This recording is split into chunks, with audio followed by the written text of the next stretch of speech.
something like that. Yeah, something like that. Went by fast.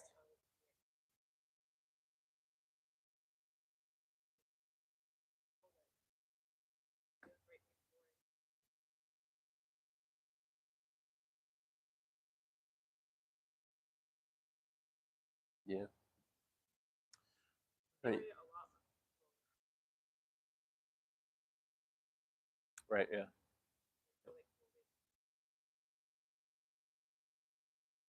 In the church, um, pretty much back to normal now. But for the time, I mean, yeah, it was shut down and then it was spread out, and yeah, so for a short time, and then now it's back to normal. So all right, so we're on what, week 3? So we're gonna finish progressivism versus conservatism, and then Mormonism. So we were on this slideshow. So this was kind of our summary slide of what we went through so far. We basically tested all these religions, Judaism, Islam, Buddhism, Hinduism, and atheism against Christianity. And Christianity is the only one that has historical validity, evidence of God through things like prophecies and miracles, and a great truth or moral truth and a focus on morality, as compared to other religions, where it's kind of a developed version of Judaism in the Old Testament. And then the other religions really don't check out in these areas. Um, so we'll move on to conservative values. So progressivism would be a form of Christianity that, or even just a political view, where you're moving out of more old-fashioned values and moral thinking into something different. And sometimes it's good to develop morality, because sometimes our culture will have morals wrong, but then sometimes there's things that old-fashioned values are correct about. So it's good to differentiate between those things. Like, it used to be a cultural norm to think slavery was okay, and it's really not. Um, some slavery was more or less moral. Some slave owners were good to their slaves, or even in the Bible, most of the slavery in the Bible was not the kind we think of that was in old America. It was an indentured servanthood, where the people who were supposed slaves were actually voluntarily there. In the Old Testament, there's a law that if a slave leaves, you can't make him go back. So the slaves in the Old Testament, if you hear the word slavery or see it in the Bible, it's really a voluntary servitude. It's something that the people wanted to be there, and if they were mistreated by the masters or their bosses, basically, they could just leave. They could just go and do something else. They had the freedom to do that. And in the New Testament, these people could seek arbiters. They could seek somebody to mediate with for issues. So they had legal protection in a lot of ways. And so the biblical slavery isn't the kind of like master with a whip kind of slavery that we think of when we learn about what happened in America with when the racism involved. That wasn't what actually happened back in the biblical time. It was the laws around it were actually much better. They actually got less moral going into what happened in America. Um, so like that's obviously a value that was good to change, though, right? But then there's some values that are good to begin with and shouldn't change. So when we move out of these values, it makes society worse. And I think a lot of conservative values are worth keeping, in many ways. So we're kind of going to go through that. And so there's Christians who don't believe in all these things, and I think that they're biblically inaccurate to believe that, and morally inaccurate to believe that. And then obviously there's political views of people holding these sorts of views. So we'll just go through these briefly one by one. um, so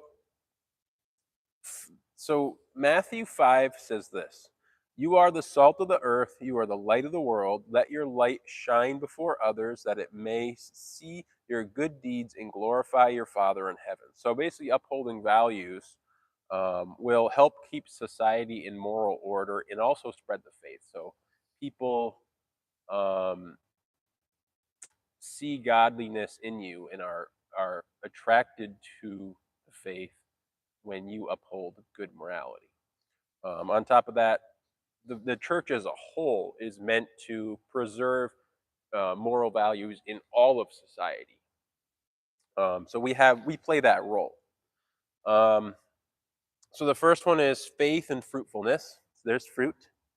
Um, the fruit of the spirit is love, joy, peace, patience, kindness, goodness, faithfulness, gentleness, and self-control. So to achieve these, we need God's help through the Holy Spirit. Um, this is where goodness and abundant life comes from. So having these fruit in our lives, that's our joy. Um, church attendance is very important because it keeps us in the faith. It brings strong, good moral values, valuable perspectives, connections to God, social support and life skills. So strong faith leads to a longer, healthier, happier life, and that's well supported um, by evidence too. That faith leads to a longer, healthier, happier life, better marriages, things like that. It's better for kids too. Kids will avoid drugs, alcohol, early sexual engagement when they're in church, and they have happier, more productive lives in general. So it's great to raise kids in church, and it's good for adults too. Um, another one is views on alcohol. The Bible teaches that drunkenness is a sin. So getting drunk is a sin because it leads you to do stupid things, and also you're poisoning yourself. So it's bad in multiple ways. Um, but if your drinking causes others to sin, then that is a sin. It does show that it's acceptable to have a drink if you want to, but obviously it's better not to, and it's even better to influence others not to drink, right? Um, so alcohol is associated with like car accidents, murders, assaults, cancers, worsened sleep quality, liver disease, brain deterioration, nutrition issues, and more. So it's obviously toxic and just better off avoided. But again, the Bible does support the idea that it is okay to have a drink if you want to.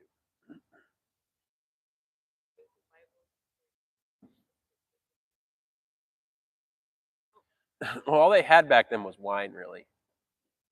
So I don't think it really matters. You know, like the fact that we've developed beer since then. I'm not gonna be there. No, no, keep this. Hey, take this back. Keep it with you. I'll be hot. Yeah, but just put it down where you are because you don't need to keep coming back here. I'm right here. Yep. Right. No, keep it. Take it with you. Go. You can put it down in your on your chair where you're sitting, or put it or another chair. Go. Put it over there. On that chair. Yeah. Put it over there. How about here? Over there.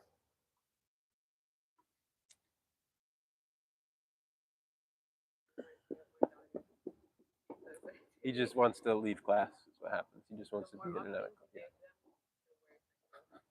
No, he literally just wants to run in front of us and get out of class. That's his goal. His goal is I want to leave class and run back and forth, and just that's every day. He's the kid that'll fake sick to get out of class. He's that guy. Yeah, yeah. I mean, hey, I did it as a kid. I guess we all did. Yep. Um. All right. Another is social services. So this is an interesting verse. So this is a verse where it's about like feeding the hungry and taking care of the sick and stuff like that. And then the righteous person says, uh, Lord, when did we see you hungry and feed you, or thirsty and give you something to drink?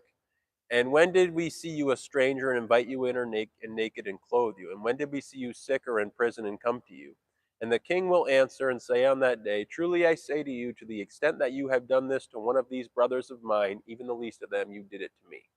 So he's saying that when you do good deeds to other people, you are also doing those good deeds to God. So God's saying basically, when you take care of other people, you're also serving me in that manner. That doing these moral things is your service to me, and it is a direct service to me. And that means not just worshiping Him and attending church is your form of worship and service to God, but rather that the deeds you do itself are a form of worship and service to God. Um, so serving in a community setting or serving in the church is a form of serving God. And that's something that all Christians should want to do. There's Barry. Hi, Barry. He made it. Funny, we don't have Mikhail and Matt here the last couple of classes. Wonder where they are. Have to kick them in the butt to get back here. Hello, Barry. Yeah, I did. And Feels good. so we were just talking about conservative Christian values. This one was social services. So basically, the idea that serving your community and church is a service to God.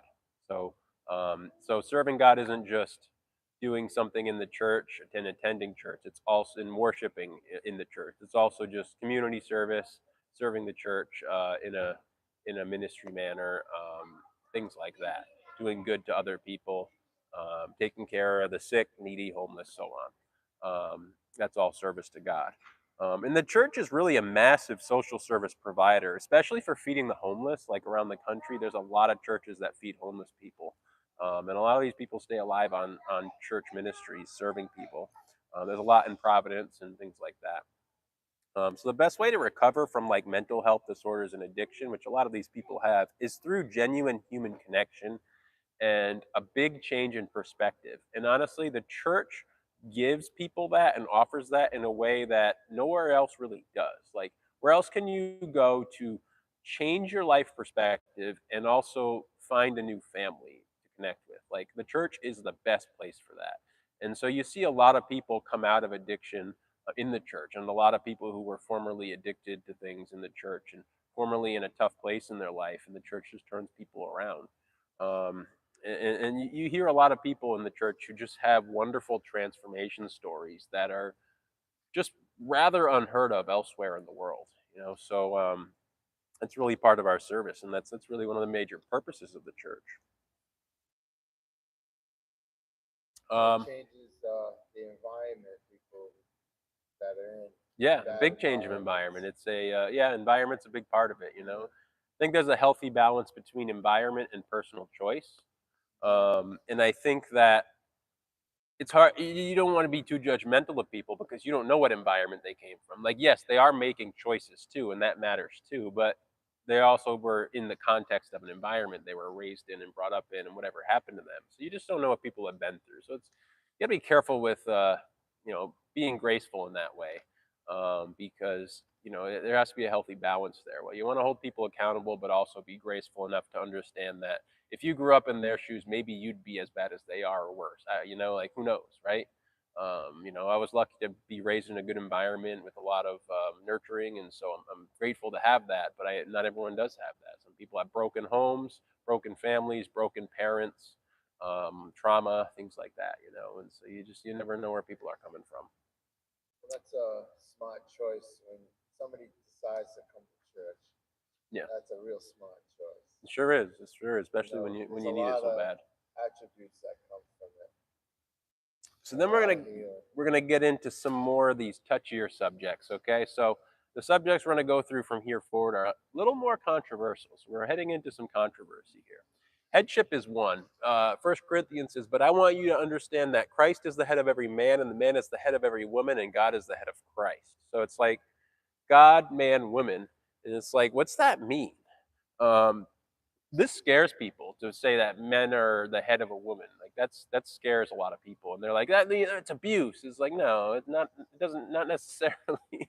It's just like you can have a leader who doesn't abuse a follower, right? Like it could become abuse, and but it doesn't mean it is abuse. It's completely different. It's just I suppose there's a understanding that there could be abuse there, but like it's just it doesn't really have a real connection.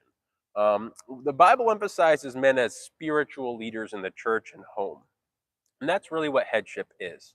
Husbands are supposed to lead through an example of godly character, and this will actually naturally happen in a healthy relationship because actually people generally view men as leaders as opposed to women. So and also women actually have like just a genetic predisposition to be more agreeable.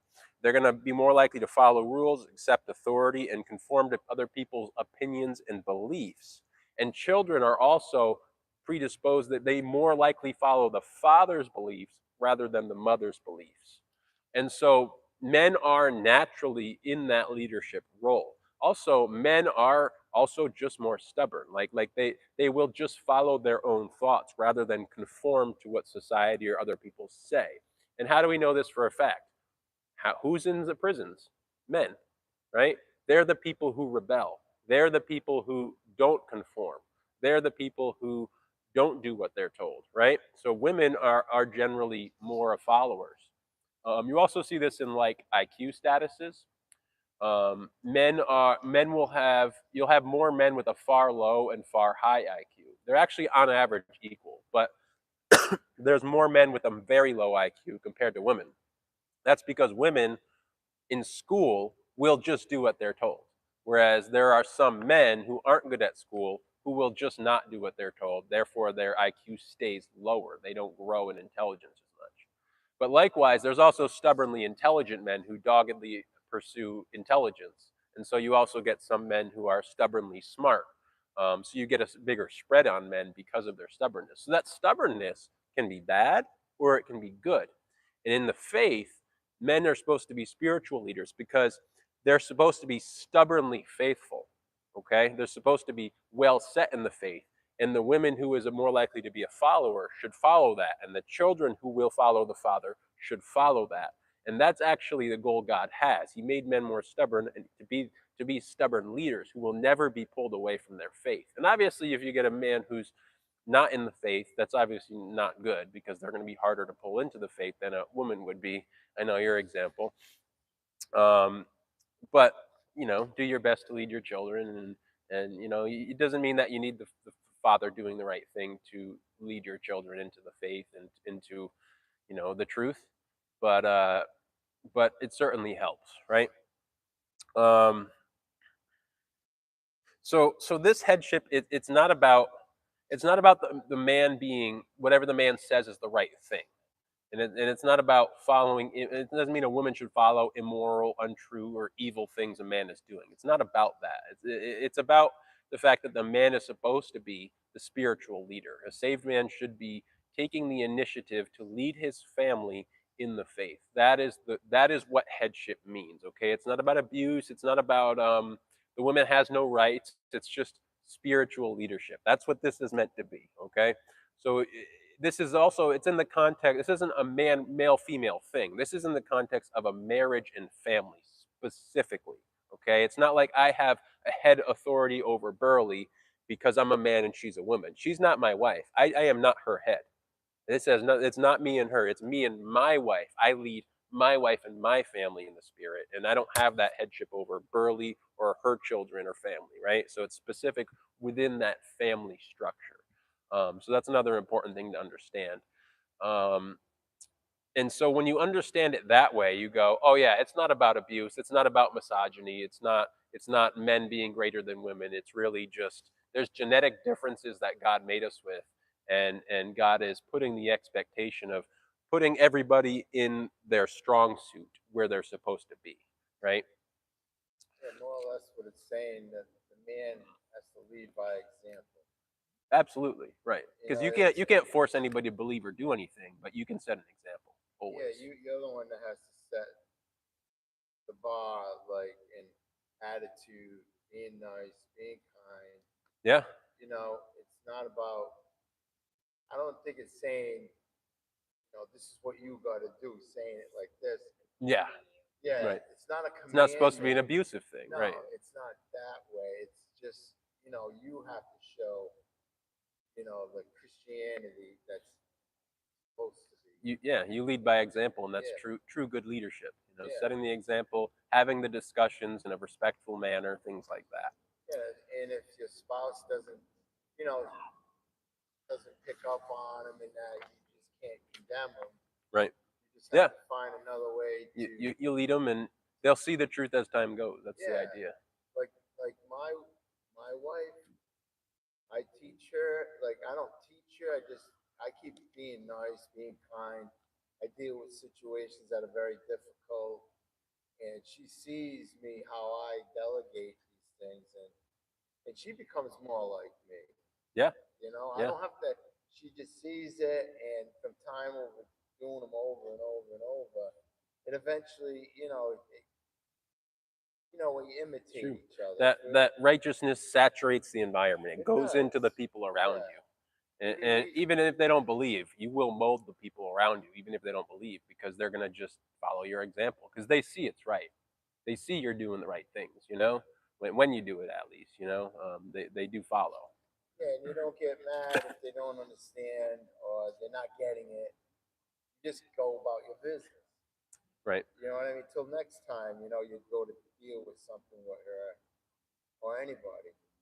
Yeah. Because sometimes you bang, the understanding ain't there.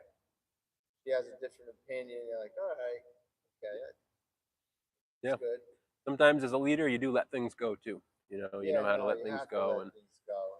be patient. Sometimes things aren't always emergencies that need to be argued over either. Sometimes you go, you know what? I can live with this and this will be okay for today. And I trust that if I set a good example for my spouse, that things will probably change over time because I know I'm right. And I think deep down they're going to know I'm right too. If you are right, hopefully you are. Hopefully you have humility to understand these things. This segues right into divorce too. Yeah, it is a big responsibility. Yeah.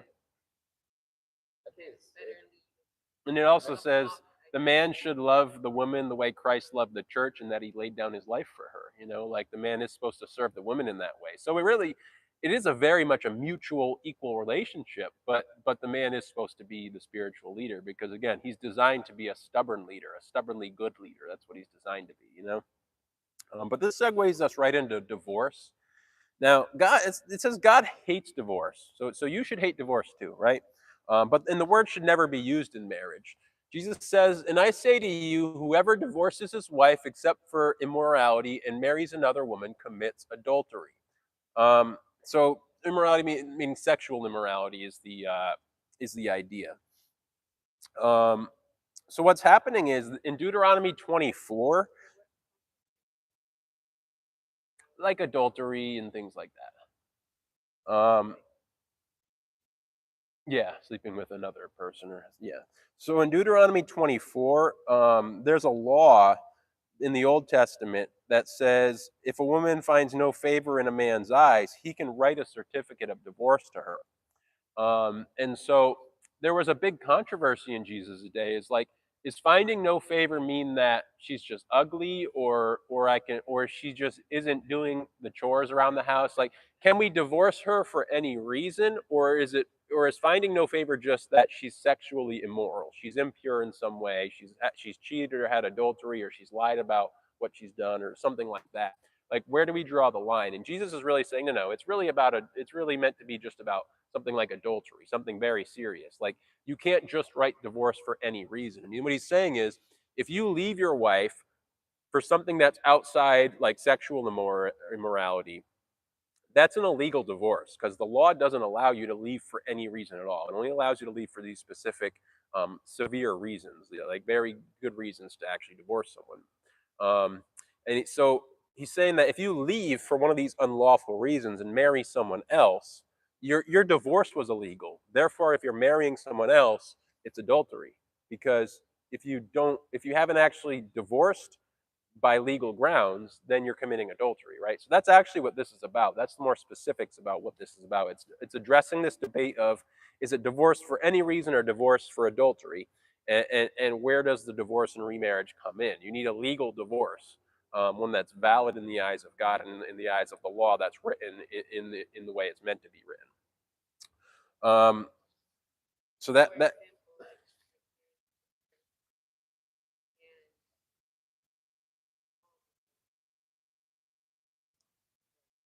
usually it is the woman.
Was he a Christian?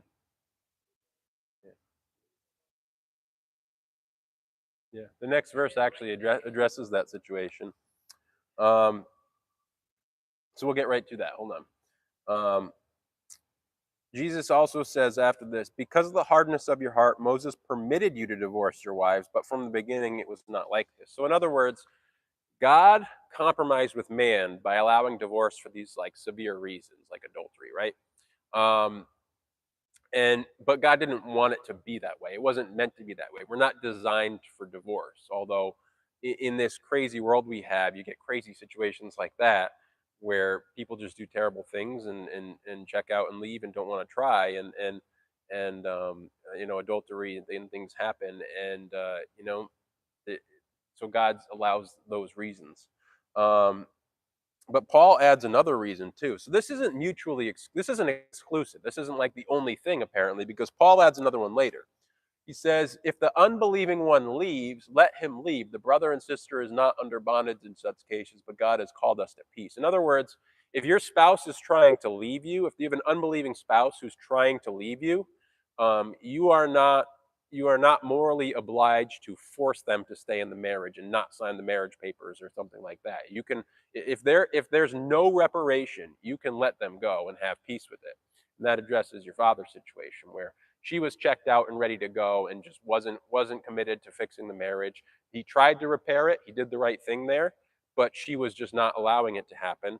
So he let her go. That's so this addresses his situation. Like he had the right to do that at that point, so long as he did his best to make things work, and it sounds like he did.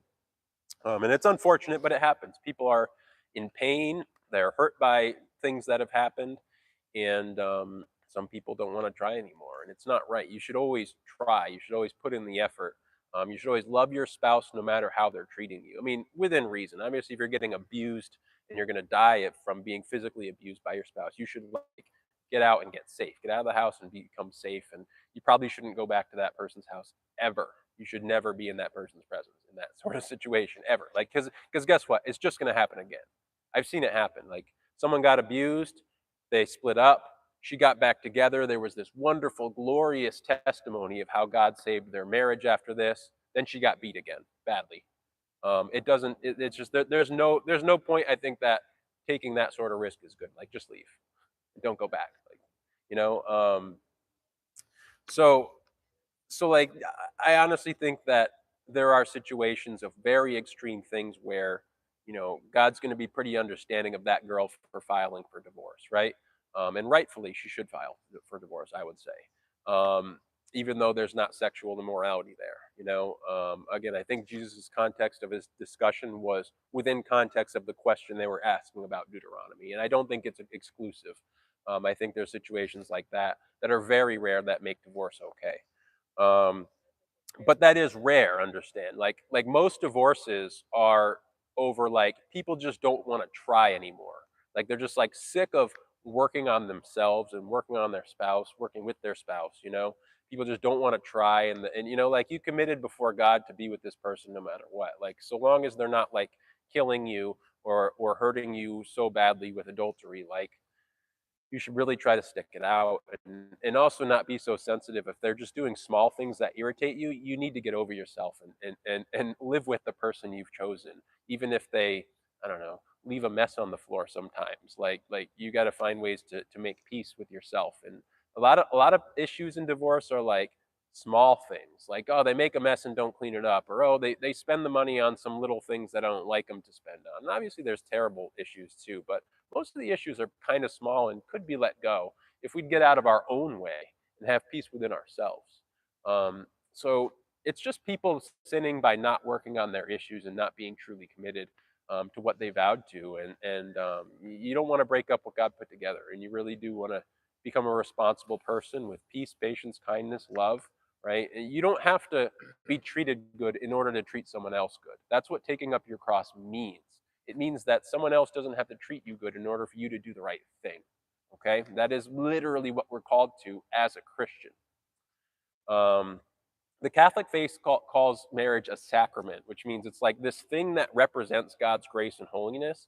And I think that's a really nice concept that they have, because it shows that marriage is supposed to be an example of taking up your cross. Okay, and that's why it's so important. It teaches us something very valuable and molds us as a person. It's not just about us. Marriage isn't meant to make us feel good necessarily, although it should if you're doing it right. Um, but it's It actually meant should, to yeah. mold us. It's actually meant to mold us. It doesn't always feel good. Even a good marriage doesn't always feel good, and I think anybody will agree with that. But even in those times when it doesn't feel good, you're supposed to do the right thing and be the right person and be righteous and holy despite that, and that's where it really molds our character into the image of Christ, and that's, I think that's why it's a nice concept to have it as a sacrament in the Catholic Church. It's something that's representing God's grace and truth. um, No, but that's such a big field. yeah, Marriage. yeah, there's a lot to it. There's a No, lot to there it. You is. could unpack it for hours and hours. People, it's like people have regrets because they were impulsive. They met a woman. Yeah, They were impulsive. yeah, They're not compatible. They're not yeah, compatible. yeah. Wow. There's a lot. There's a lot of lessons to learn in these things. Yeah. And In marriage is also, it makes you healthier, happier, fulfilled, and live a longer life. Like married people really are these things usually. On average, you have a healthier, happier, more financially prosperous, and longer life on average if you're yeah, married. if you're happy in it, Yeah. if you're happy in it, And, if you're not, and couples with a strong faith have up to like a 35% lower divorce rate. So like a 35% lower divorce rate for couples who have strong faith. So faith is bonding in that way too. Yeah, yeah, yeah. It definitely, it's glued my marriage together for sure. I don't know where I'd be if it wasn't for our faith in our marriage. um, yeah, no, faith can help.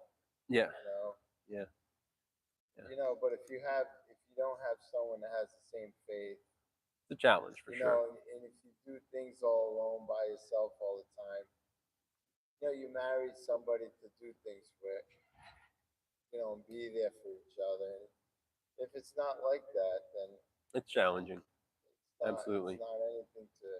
There's a lot. There's a lot of pros and cons. Yeah, yeah, No matter what, Moses says and Jesus, there's yeah. a lot. There's a lot to be said, especially when Abortion's another hot topic these days. I'm sure we've all heard the debates.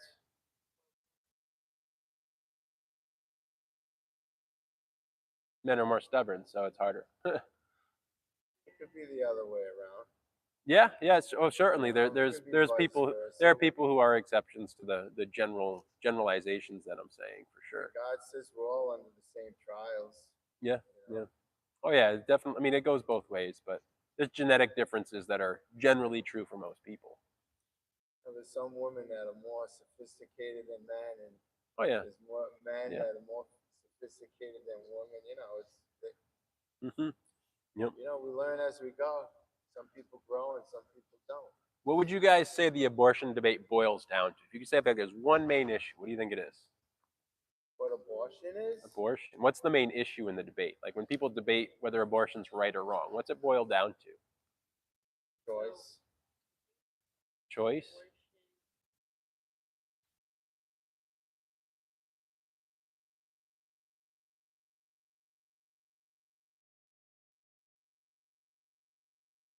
Like like getting pregnant?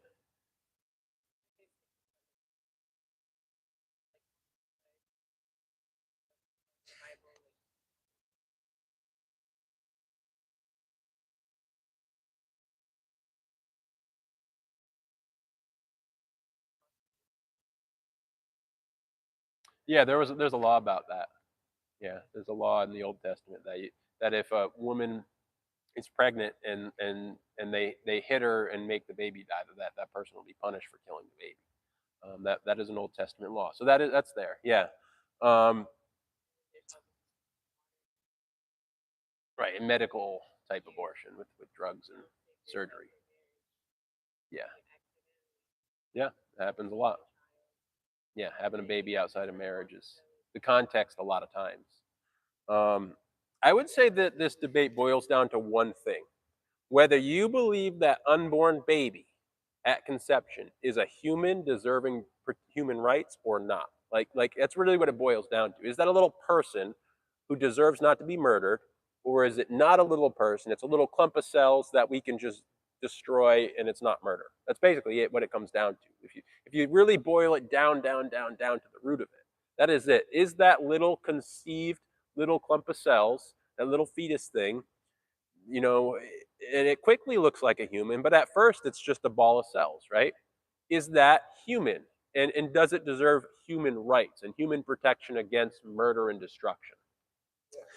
Now they'll make an exception of like, well, what about like if it's going to kill the mother? It's an ectopic pregnancy that's life threatening. Like, okay, that's a medically required abortion, and the baby's going to die anyways. Like, right? So like, if the mother's going to die, the baby's going with the mother. So like, the baby's dead in the end anyways. Like, obviously that is a moral thing to do. Like, a medically necessary abortion is required, but that is not most abortion. That's like a couple percent of the abortions out there, right? Like for real medical reasons. That is, it's rare. It's actually rare. Like almost all abortions are out of money and convenience. Okay, it's that the baby's an inconvenience. I don't want to take care of it, and like it's pretty rare. I think that somebody actually can't keep a baby alive in this country. It's very rare that a baby starves to death in this country. I've never actually heard of that ever happening in this country. I'm sure it has, but it's very rare. Um, so like the idea that we don't have the resources to keep babies alive in this country is pretty unheard of and pretty unlikely. I mean, we have decent enough social systems. They're not the best. They could be better. I hope they get better, but but there's usually enough resources and prosperity in this country that pretty much anybody could make it. Um, but ultimately, with verses like these four here, it shows that God knows people before they're born, and He has a purpose, plans, value, and a destiny for a person before they're born.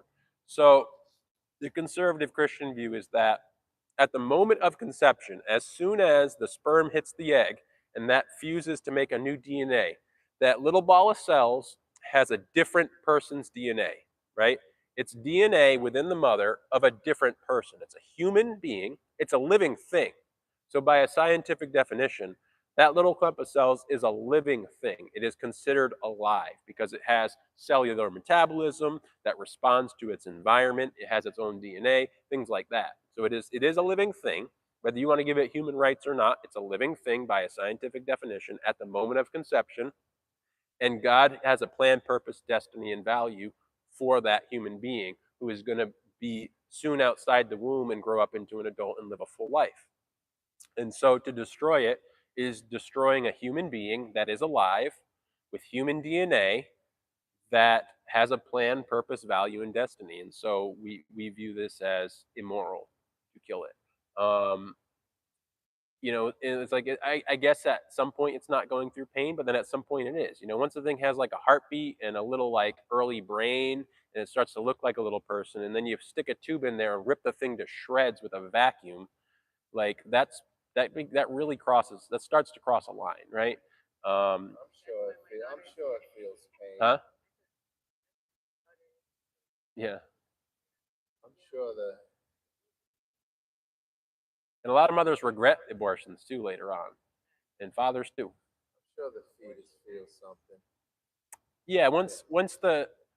once there's an early brain, it'll feel things for sure. Yeah, Well, it's already developing. I mean, yeah, it's got live tissue. It must, if it gets hit,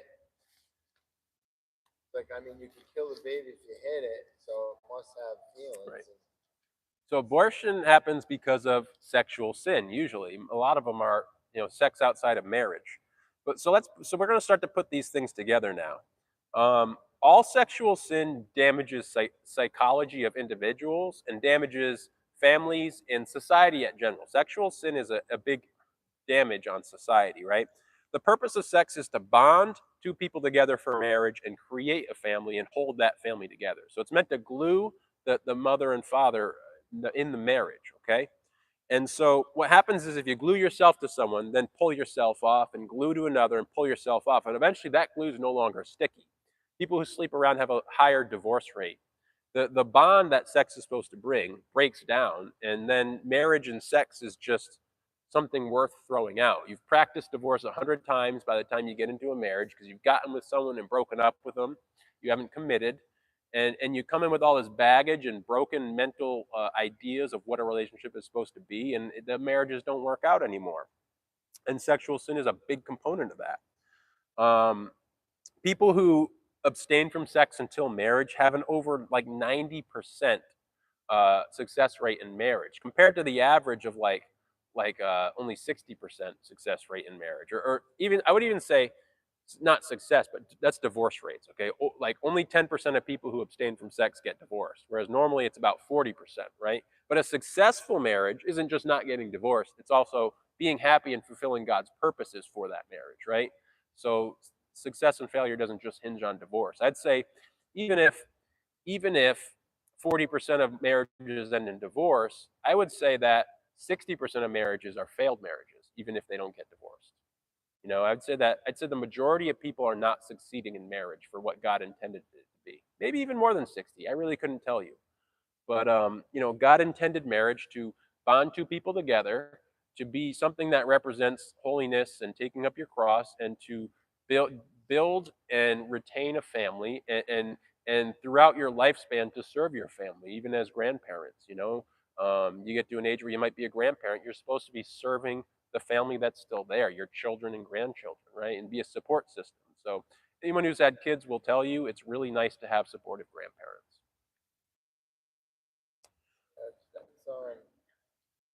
That's a good family when you stick together, even in your older age. Yeah.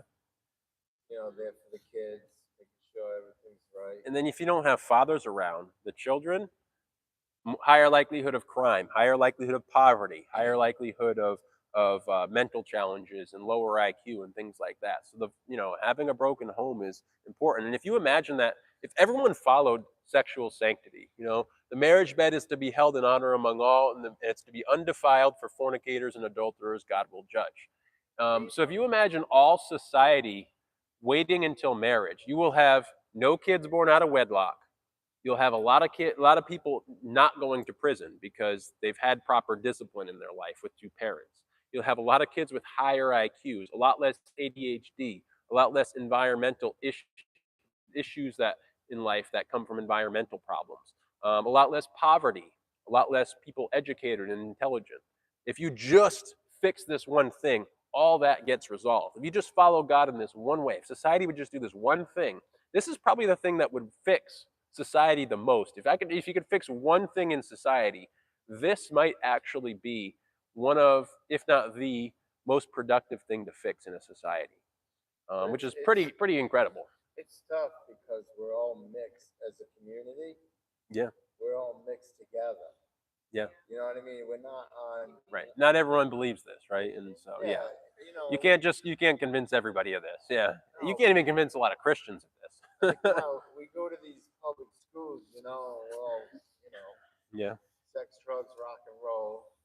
Some are you might have a little group of Christian, but yeah, it's the majority rules, yeah. and it's the non-believers. And Oh, even likewise, yeah, but look at even all the. I meet so many Christians that are Christians, and they're up doing the same thing. They're yeah, out at the yeah. nightclub It's and a they're problem. drinking, And you smoking get weed. porn a lot too, even in the church. Yeah, And Jesus says, if you look at another woman with lust, you've committed adultery in your heart. Not that that's adultery in itself, but that it's in your heart. It's a sin in a way that it's showing that your heart has evil tendencies. Right? You're not supposed to be doing that. I don't think God counts looking at a woman as bad as actually having an affair with a woman. I think those are two very very different things. Right? But the idea is it shows that there's sin in your heart. but see when we read that. Oh, I'm sorry. Yes, the eyes are like they're the light of the eyes are the light of the soul. Is that Yeah, right? the light Is of that the the way it's soul. said? It illuminates your soul. It affects your soul. And so, yeah, porn will damage your psychology. It will actually damage your ability to want to engage in the world around you. At least when it becomes a level of addiction, and it very commonly, it's probably the most common addiction out there. The dopamine. But yeah, if yeah, dopamine, it screws up your motivation with dopamine related Yeah. motivation, your reward systems. It messes with your marriage, family, workplace, community. It's a big part of sexual dysfunction and a big part of a lot of divorces. It's one of the issues that the women have, and women are usually the ones to engage in the divorce, and it's a very common complaint in the divorces. And also, like the people engaging in the sex work are much more often be suicidal, depressed, PTSD. You have children becoming victims of sex trafficking and sex crimes. And the U.S. is supposedly the number one consumer of sex trafficking in the world, which is pretty insane. There are agencies fighting that sex trafficking, like the Tim Tebow Foundation, Operation Underground Railroad, and the Polaris Project. So you can always donate or get involved in those things. If you need to quit porn, you can educate yourself, learn the dangers, triggers, and stressors, use porn blockers, have an accountability partner to talk to, or pray, be holy, and draw from God's strength. This is a problem in the church, so I think it's always good to address it. And women too have this too. Women are often engaging in like literary porn, like reading books, porn books. Yeah, it happens. It happens a lot too. Yeah, Yeah, there's so many novels out yeah. there. Spicy novels that the women read. Yeah. They like because they like the romance with it, so they get their porn with the romance and yeah, yep. And it's still fantasy. It's still a fantasy. It's still fantasy. It's still damaging to psychology. Still damaging Images. to marriages. And so Yeah, God it's talks not about. good. It's not none of it's good. God always talks about images. You chase your images. Yeah, yeah. Yeah, in You're your you're mind. you're engaging in a fantasy world. Yeah. So young, so young. Yeah. Well, it's very easy these days too.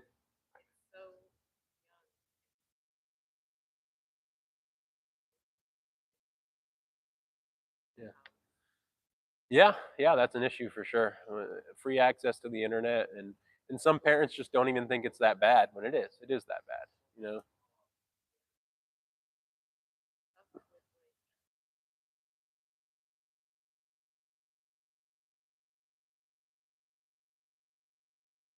Yeah, gets worse and worse. It's also getting into more and more severe things like AI and versions of it too, and so yeah. But that segues into homosexuality, which is easily the touchiest subject, right? Especially because the moral lines are so much more blurred here.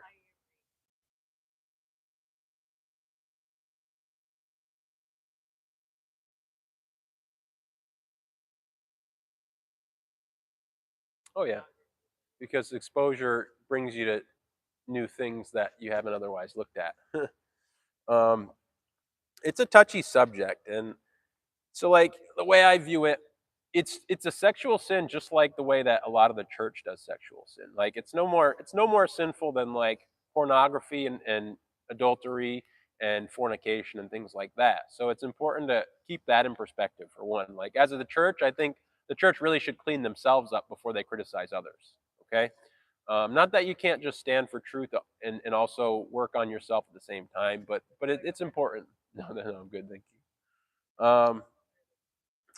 So also like you can welcome and invite gay and trans people into church, and we should because they often have mental health issues, and the church is helpful to people. Yeah, if they're willing. Well, the reason they're not is because they're so criticized too. So like it's a very touchy subject for that because we're saying their lifestyle is a sin. And they shouldn't be saying that their lifestyle is a lifestyle or identity either. Like being gay isn't an identity that you put on. And we've made it into one in this we're the first generation to make that an identity rather than a behavior, you know? And so I don't think that being gay exists. I think that there's a gay behavior that people do. And they call that being gay. But the problem is that nobody's born gay, and we've proven that. There are genetic predispositions, but they don't ultimately decide whether someone's gay or not. You're not forced to be gay by your genetics. There's no gay genes. It doesn't exist. Also, you can get two twins, identical twins with the same DNA, two people with the same DNA, same exact genetic codes. They're a complete duplicate of one another. And one can be gay and the other isn't. And that is a real phenomenon shown in research, which means that one is gay because of their environment and the other is not gay because of their environment. They had different environments. They were split up at birth or something like that, or they just were two different people in the same household and one's gay and one's not. Well, guess what? That means the genetics didn't do that to you. Neither of them were born gay because they were born the same. They have the same DNA. So it's not a DNA related thing. It's a learned behavior with some genetic predisposition, and it doesn't mean that you have to be that way. And there's no being gay. It doesn't exist. I think that that's a big issue in this society because in the past there was no such thing as being gay or being trans. It was just people who had these tendencies. Yeah, yeah. Well, yeah, the behavior goes back forever, you know, but to make it your identity makes it a whole different thing. Like when you put on an identity, say I am this, you will never change. You know, you have to break out of that identity if you want to change. And we've made it in our society a thing that it is an identity. It's glorified in some ways, and that's not healthy because especially young kids will gravitate to that when they don't need to. It is definitely socially spread in a lot of ways. That's well supported and definitely true. Yeah, there's levels of indoctrination there. It's definitely important to yeah desensitizing. Yep. Yeah. Yeah. I think there's a balance in let's treat people with respect versus glorifying something and grooming them into it. You know, two different things, right?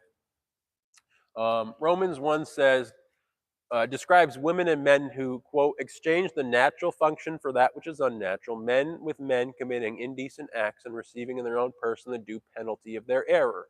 Leviticus says, you shall not lie with a male as with a woman, it is an abomination. So, in other words, God designed sex for man and woman to bind in a marriage and create a family and to work with one another as, you know, displaying God's grace. And to use sex in a different way is exchanging the natural for an unnatural function. And there's always unintended consequences. What it's done is it's breaking down our sexual purity of our society, which has terrible consequences on marriages, families, and society.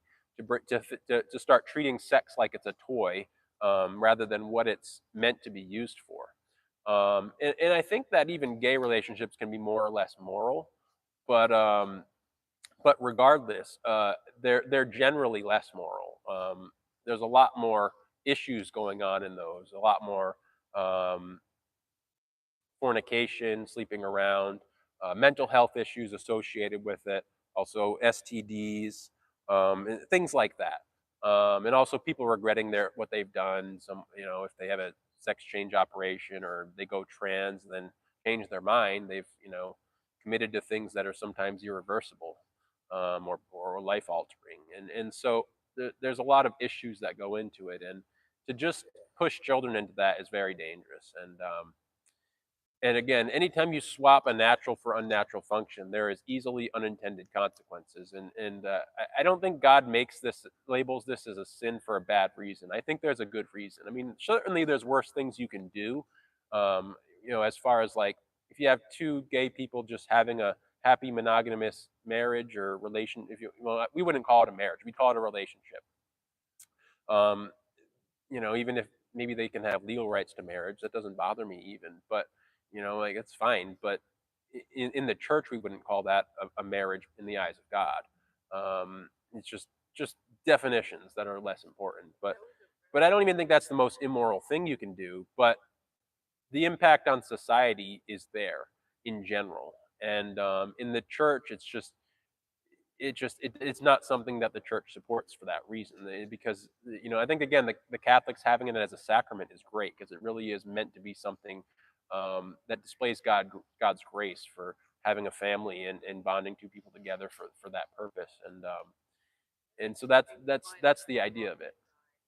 Yeah, you're doing something that he didn't intend it to be. um People are gonna do what they want to do. Like You know, they're learning all these things. God says we're all imitators. We imitate other people. You know, gay people. That's why other people become gay because they imitate other gay people. My Yeah, yeah, daughter's they're gay. yeah. She never hung around with gay people, but then she started hanging around with gay people, and Well, not only that, but social media these days, it's shown that kids who are in on social media a lot, getting exposed to this stuff, are more likely to do like gay and trans behaviors. So even just exposure on the internet is drawing kids into this, you know. And so we are social creatures who socially learn. oh yeah, sure she did. She's 24 now. I mean, she has a girlfriend, and they live together. I just say they're best friends. You know, that's what I say. Yeah, They're best friends because they very friendly. they're best friends. You know, It's they help each other. as a Christian definition, that's probably the right way to say it. Yeah. Yeah, I just consider them that they're best friends. Yeah. My daughter don't, you know, she picked up on other girls' attitudes like, oh, men are mean, men are this, men Yeah. cheat, men. So And that so do gave, women. Women do that stuff too, yeah, right? Everyone does that stuff. It's yeah, you can't just generalize everybody. Like, I've never cheated on my wife, so you can't just say all men cheat. They don't all cheat. Some do, some don't. Women too. I don't think adultery rates are higher in men. I don't think they are. I don't But remember the exact statistics, but I think they're actually about equal. but what I'm saying is people hear things and Yeah, then they're taught to say those things. they get these dogmatic beliefs. Yeah, Yeah, all of a sudden they got a program.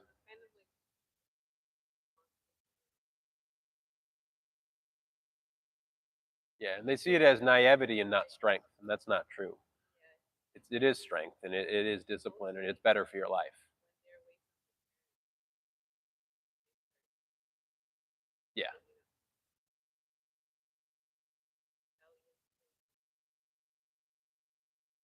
Curiosity. They don't understand. Like me, I didn't. There's a lot of things I didn't understand, and I'm still learning things that I don't understand now. yes, You know what I mean? You don't understand. You just don't. People just end up following that path of other people or attitudes, and it gets on you. You know, you pick up other people's attitudes. You know, because we're like I said, we're a close community. good morals. No, it does. Yeah. That's why I say public school. Well, what we're called to do as Christians is